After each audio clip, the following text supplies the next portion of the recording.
Baik hadirin pemirsa Al-Bahjah TV serta pendengar setia Radio Network dimanapun Anda berada. Tibalah saatnya untuk belajar bersama guru kita tercinta Buya Yahya yang akan menjelaskan kelanjutan dari pembahasan Kitab Al-Hikam. Untuk itu mari kita siapkan hati dan pikiran kita untuk dapat menyimak ilmu-ilmu yang akan beliau sampaikan. Kepada guru kita tercinta Buya Yahya dengan segala hormat kami persilakan. Allahumma shalli ala Sayyidina Muhammad. Allahumma shalli ala Sayyidina Muhammad. Udhkuru salata ala Nabi Muhammad. Baik, kita langsung pada hikmahnya Imam Ibn Atha'il As-Sakandari. Kita sudah sampai kepada munajat Imam Ibn Atha'il As-Sakandari. Bismillah.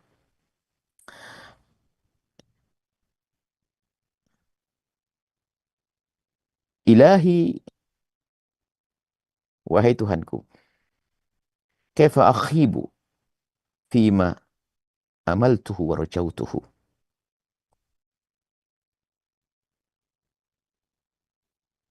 Wahai Tuhanku, ya Allah, bagaimana mungkin akan sia-sia apa yang aku cita-citakan dan apa yang aku harap darimu. Orang yang berharap kepada Allah, bercita-cita kepada Allah, maka ia tidak akan sia-sia. Nah, ini harus, karena kita mengharap kepada Zat yang maha kuasa untuk mewujudkan cita-cita kita. Mana tadi?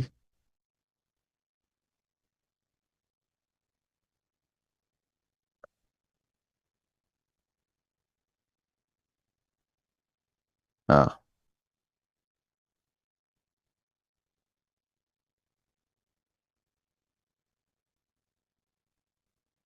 mana tadi ya? Maaf. Ba'da'an aliqat amali bisahati karamika wa fadlika. Ya Allah, bagaimana mungkin akan sia-sia harapan dan cita-citaku setelah aku gantungkan harapan dan cita-citaku kepada luasnya kemurahanmu dan luasnya karuniamu. Menggantungkan cita-cita kepada Zat yang maha pemurah, Zat yang maha pemberi, tidak akan sia-sia. Sebagai gambaran kita dengan sesama manusia. Kalau kita menggantungkan harapan, bantuan kepada orang kaya, dan kita tahu dia dermawan baik hati, maka lihat, percaya diri kita ada. Sehingga kita mengandalkannya itu ada, percaya. Jadi kalau ada apa-apa kita datang ke tempatnya. Sehingga kita bisa saja belanja minjem dulu. Kenapa? Yakin nanti datang ke orang kaya itu akan dikasih. Ini hanya dengan sesama manusia. Bagaimana dengan Allah Jalla Jalaluh?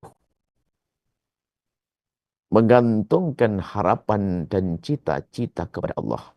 Tidak akan sia-siakan Allah Maha Kuasa untuk mewujudkan cita-cita kita. Wa antal qail. Bagaimana akan sia-sia? Dan aku pun tidak pernah menduga akan sia-sia harapanku ya Allah. Karena engkau lah Zat yang berfirman. Ana inda dhanni abdi bi. Aku tergantung bagaimana hambaku mendugaku. Kapan seorang hamba menduga Allah tidak memberi, maka Allah tidak akan beri. Kapan seorang hamba berhusnudzon kepada Allah, maka Allah akan kasih. Ana inda dhanni abdi bi.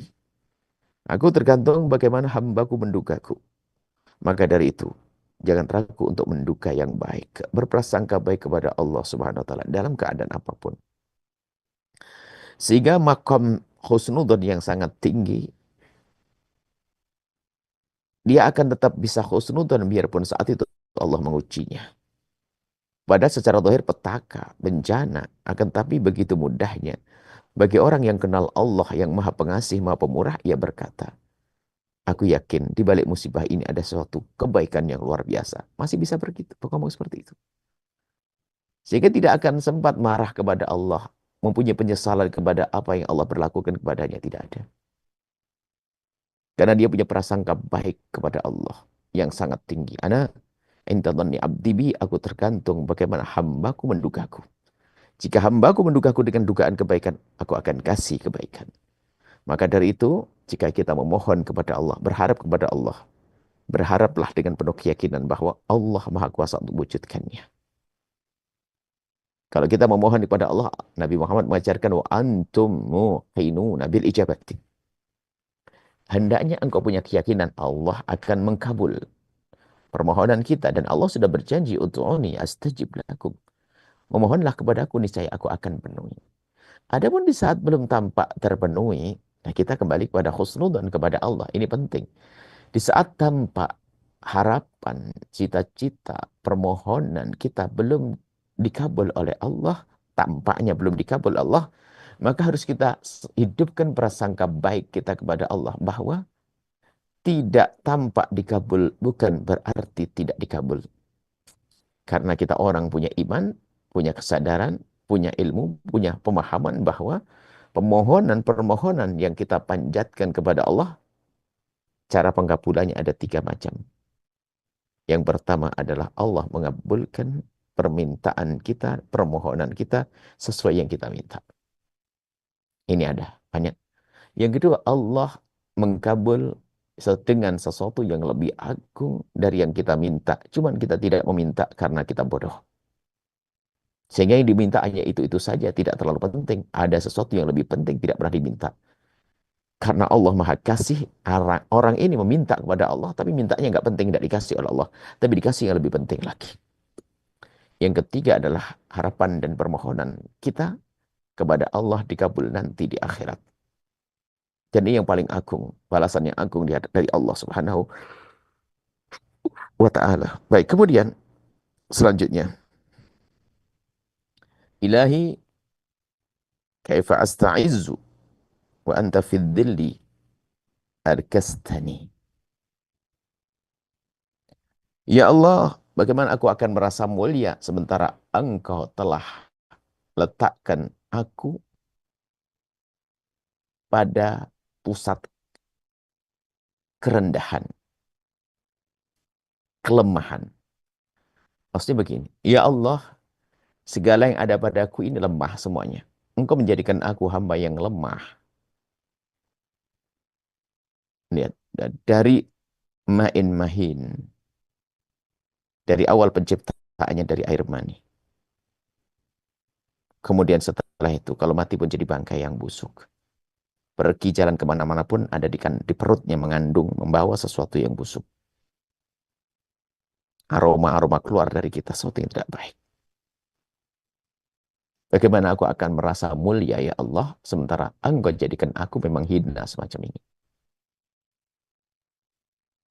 Kemudian mahalul khata' wa nisyan, tempatnya salah, tempatnya lupa.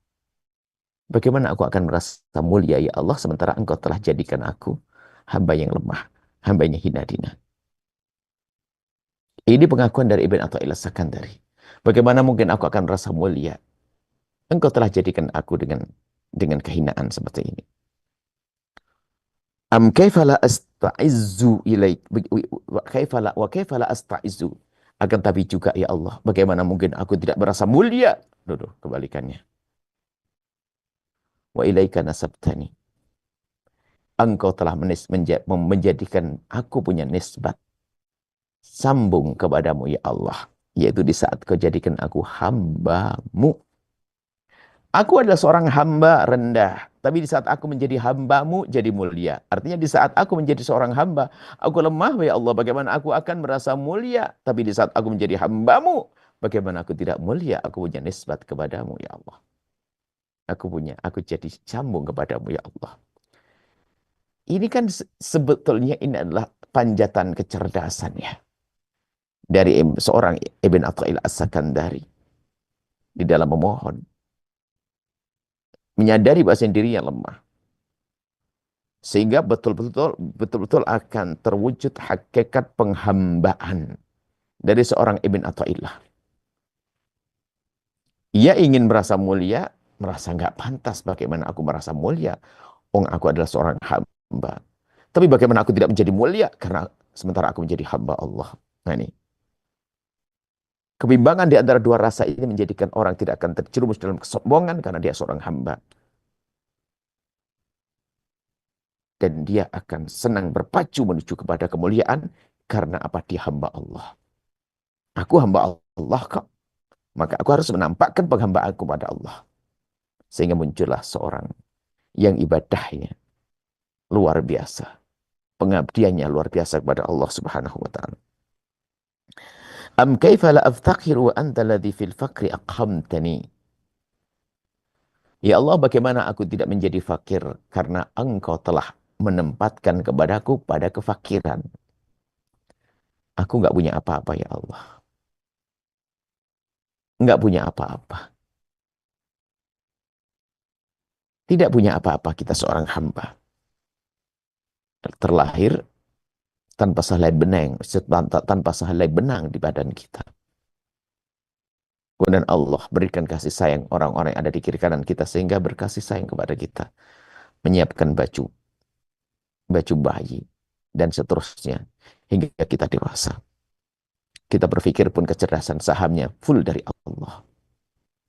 Tenaga Allah kasih. Di saat tenaga dicabut kita tidak bisa ngapa-ngapain. Di saat ide dicabut kita tidak bisa berpikir apa-apa. Bagaimana aku tidak akan merasa fakir sementara Engkau telah tempatkan aku pada kefakiran. Dalam ketidakmampuan dalam segalanya. Am kaifa aftakiru, atau ya Allah, bagaimana mungkin aku akan merasa fakir? Wa antal ladzi bijudika aghnitani. Bagaimana aku merasa fakir ya Allah sementara Engkau telah bermurah hati kepadaku. Bermurah karunia kepadaku ya Allah. Bermurah hati itu adalah ya, kalau dinisbatkan kepada Allah mungkin kurang elok ya. Kalau manusia bermurah hati, mungkin kita bermurah karunia. Bagaimana aku merasa fakir sementara Engkau adalah zat yang telah bermurah karunia kepadaku dan telah menjadikanku cukup kaya. Nah, ini sebetulnya ya tadi suatu kecerdasan.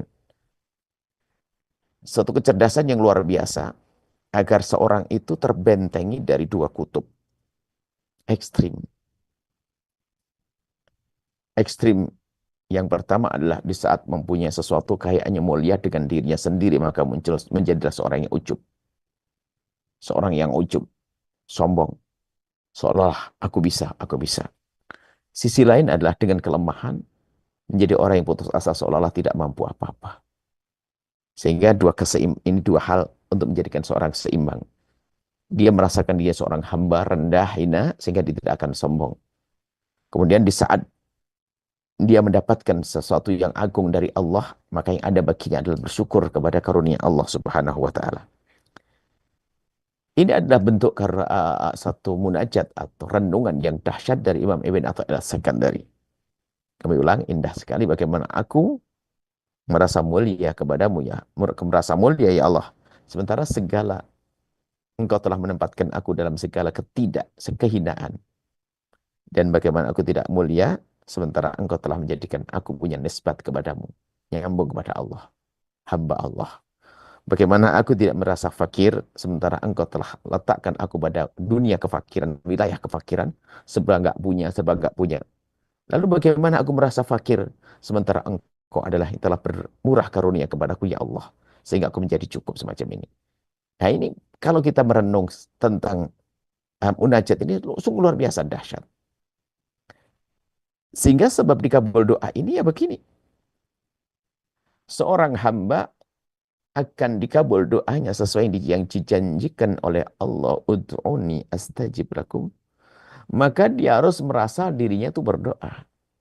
Berdoa itu bukan mengucapkan kalimat Allahumma itu saja, akan tapi menyadari dirinya seorang hamba yang dengan segala kelemahannya tidak akan mampu menyelesaikan semuanya, dan hanya Allah yang mampu, lalu kita menengadahkan tangan mengadu kepada Allah.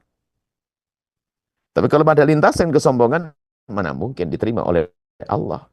Jangankan kepada Allah, Sang Khalik, Jalla Jalaluh, kepada sesama manusia saja, dia tidak senang dengan kita yang kita minta kepadanya, tapi kita menampakkan kesombongan kita. Kita minta kepada seseorang, lalu kita berkata, aku sebetulnya nggak terlalu butuh sama kamu, Pak. Cuman saya minta bantuan kepada apa, Pak, gimana? Loh, kok kurang ajar? Minta bantuan ternyata dengan kesombongan. Karena manusia melihat kita, tuh Allah lihat hati kita. Maka hati yang tidak menyadari penghambaannya, kemudian dia menengadahkan tangan kepada Allah, itu tidak akan dikabul oleh Allah. Makanya ud'uni astajib lakum. Berdoalah kepadaku, niscaya akan aku kabul. Pasti janji Allah, tidak pernah Allah ingkar janji. Cuman permasalahannya, benarkah doa yang kita panjatkan itu punya nilai doa, atau hanya sekedar kalimat yang kita ucap dengan lisan? Karena di dalam berdoa ada kesadaran kita di saat mengucapkan kalimat doa. Bahwasanya menyadari kita lemah, kita tidak akan mampu mewujudkan semuanya itu, baru kita serahkan, ya Allah, aku berusaha saat ini untuk menggapai cita-citaku. Maka kami mohon berikan kepada kami kemudahan untuk menggapai cita-cita tersebut. Ingat Allah. Tidak lupa kepada Allah Subhanahu wa Ta'ala. Inilah bisa kami hadirkan pada kesempatan ini. Semoga kita senantiasa terus dimudahkan oleh Allah untuk mendekatkan diri kita kepada Allah. Sehingga kita menjadi hamba yang tulus mengabdi, beribadah kepada Allah Subhanahu wa Ta'ala, dan hamba yang baik kepada sesama manusia. Sehingga baik kita dan indah kita adalah kita rasakan di dunia hingga kelak di surga bersama baginda Nabi Muhammad SAW. Wallahu a'lam bissawab. Mari kita tutup dengan doa. Bismillahirrahmanirrahim. Alhamdulillah. Allahumma salli ala habibina Sayyidina Muhammad wa ala Muhammad. Allahumma ya Allah ya Rahman ya Rahim, pandang kami dengan kasih sayang dan cinta darimu. Berikan kepada kami segala kebaikan di dunia dan di akhirat. Ya Allah, Engkau maha tahu tentang keadaan kami, ya Allah. Ampuni segala kesalahan kami. Ya Allah, berikan kepada kami kesadaran akan dosa kami dan kesalahan kami, ya Allah. Jadikan kami hamba yang mudah menyesali dosa-dosa kami, ya Allah. Jauhkan kami dari kekerasan hati. Kadang kami melakukan salah dan dosa kami kurang menyesal. Ya Allah, ampuni, ya Allah. Yang tidak menyesali akan dosa tidak akan Kau ampuni. Maka kami mohon berikan kepada kami penyesalan yang sesungguhnya akan dosa yang pernah kami lakukan. Dan kami mohon, ya Allah, ampuni orang tua kami dan guru-guru kami. Berikan kasih sayang-Mu kepada mereka. Wujudkan keindahan dalam rumah tangga kami, suami istri, yang saling mencintai karena-Mu. Jauhkan kami dari buat zalim kepada pasangan kami. Mudahkan kami untuk mengabdi kepada pasangan kami, kepada keluarga kami karena-Mu, ya Allah. Yang sempit rezeki lapangkan dengan rezeki yang halal penuh berkah, yang sakit sembuhkan, yang punya hutang mudahkan kami dalam bayar hutang-hutang kami, ya Allah. Jadikan kami juru damai di negeri ini. Juru damai, jauh dari fitnah dan fitnah. Dan kami mohon panjangkan umur kami dalam ketaatan serta sehat walafiat. Berikan pada kami semua husnul khatimah. Mati dalam keadaan iman. Dan kami mohon, ya Allah, jadikanlah ucapan kami di akhir hayat kami kelak. Saat Kau hendak mencabut nyawa kami ingin saat itu, ya Allah, hati dan lidah kami mampu mengucapkan kalimat agung dan mulia. La ilaha illallah Sayyidina Muhammad Rasulullah. La ilaha illallah Sayyidina Muhammad Rasulullah. La ilaha illallah Sayyidina Muhammad Rasulullah sallallahu alaihi wasallam. Rabbana atina fid dunya hasanah wa fil akhirati hasanah wa qina adzabannar. Wa sallallahu ala Sayyidina Muhammadin wa ala alihi wasallam. Alhamdulillahirabbil alamin. Al-Fatihah.